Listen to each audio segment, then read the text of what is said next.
Oke, assalamualaikum warahmatullahi wabarakatuh. Ketemu lagi di channel ini, di TikTok, di YouTube, atau mungkin di Instagram, dimanapun kalian melihatnya. Pada video pendek ini, saya akan coba berbagi tips bagaimana sih cara memilih sekolah yang dari SD ke SMP, yang dari SMP ke SMA, itu menjadi lebat gitu ya. Yang pertama adalah kita riset diri kita. Kita berpikir lagi, kita maunya mengembangkan apa nih. Ya, misalnya dari SD pengen ke SMP. Di SD-nya sudah ikut ekskul silat, misalnya udah juara silat bertahun-tahun jadi kewakilan di perlombaan silat gitu. Nah, ketika ke SMP berarti misalnya dia pengen mengembangkan di bidang bela diri silat, berarti harus nyari sekolah yang ada ekskul silatnya. Atau mungkin yang lain misalnya di SD-nya kepramukaan, berarti SMP-nya nyari di bidang pramukaan, atau di SD-nya belum, atau di SMP-nya sekolah pulang, sekolah mana yang bagus organisasi tersebutnya gitu ya. Jadi pertama kita tentukan diri kita, kita maunya apa gitu ya.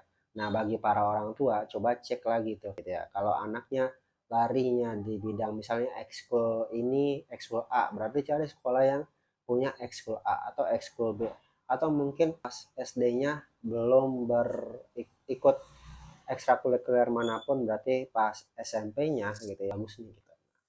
Jadi yang pertama adalah peminatan diri ya. Setelah kita bisa menemukan peminatan diri, baru kita bisa list tuh sekolah-sekolah mana aja yang memiliki wadah peminatan tersebut. Itu apa yang harus kita lakukan? Kita research, kita teliti ya, penelitian kecil-kecilan. Kita cari nih sosial media sekolah-sekolah itu. Kita kepoin sosial media mereka, observasi nih, oh ini cara ngajarnya begini, oh di sini lingkungannya gini. Nah, ya, semua datanya kita punya, kita juga bisa nanya ke alumni-alumni atau tetangga kita, tanya sekolahnya kayak gimana sih menurut kamu gitu. Nah, itu juga bisa jadi data dari research itu. Nah, setelah data itu kita kumpulkan, ya tentunya untuk mempermudah ibu bapak atau kalian semua yang pengen masuk SMP, ingat bikin catatan kecil ya. Jangan cuman omong-omong doang gitu ya, tapi nggak dicatat. Bikin catatan kecil ya, baik di buku atau di handphone atau di note dan sebagainya.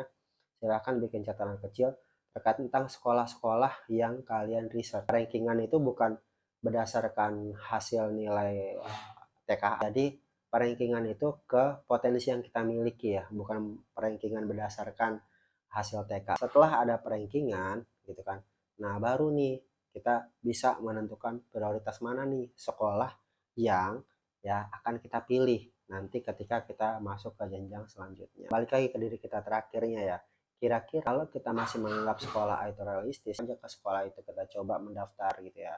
Nah, tapi kalau memang sayangnya di sana persaingannya terlalu besar dan sebagainya, coba kita ke yang B. Nah, itu juga realistis. Nah, selain mengukur kompetensi ya, terus peminatan, yang perlu kita cari tahu juga adalah jarak. Ya, jangan sampai sekolahnya bagus tapi jaraknya jauh. Ya, itu bisa merepotkan kalian atau merepotkan orang tua kalian. Ya, setiap hari antar jemput atau habis uang buat angkot dan sebagainya. Walaupun ada bis sekolah, tapi kan belum tentu bisa masuk ke sekolah kamu depan persis gitu ya.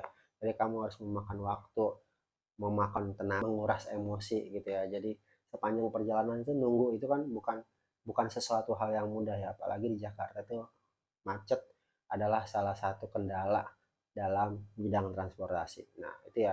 Jadi tadi peminatan, terus jarak. Namun dari pembahasan kita ini yang menentukan bukan sekolah bagus atau enggak ya untuk kesuksesan anak, tapi bagaimana kemandirian berpikir atau produk digital bisa menentukan sikapnya.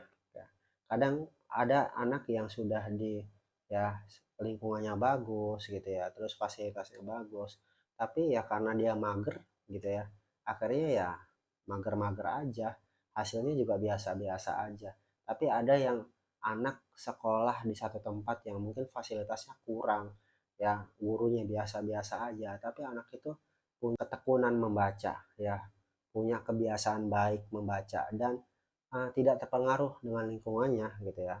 Bisa jadi anak itu kedepannya punya jalan yang lebih baik gitu ya. Jadi bisa lebih sukses. Jadi poinnya adalah dimanapun sekolahnya, utamakan satu, ibu bapak semua, pendidikan di rumah.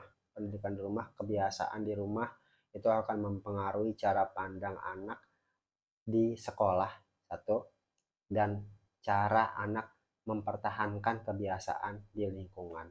Oke, begitu saja videonya, nggak usah panjang kali lebar. Tentunya ini hanya sebatas sharing. Kalau ada kesalahan saya mohon maaf. Kalau ada sesuatu yang perlu didiskusikan silahkan tulis di kolom komentar. Terima kasih. Sampai jumpa di video-video selanjutnya. Oh iya lupa, saya juga punya manfaat. Sekian dari saya.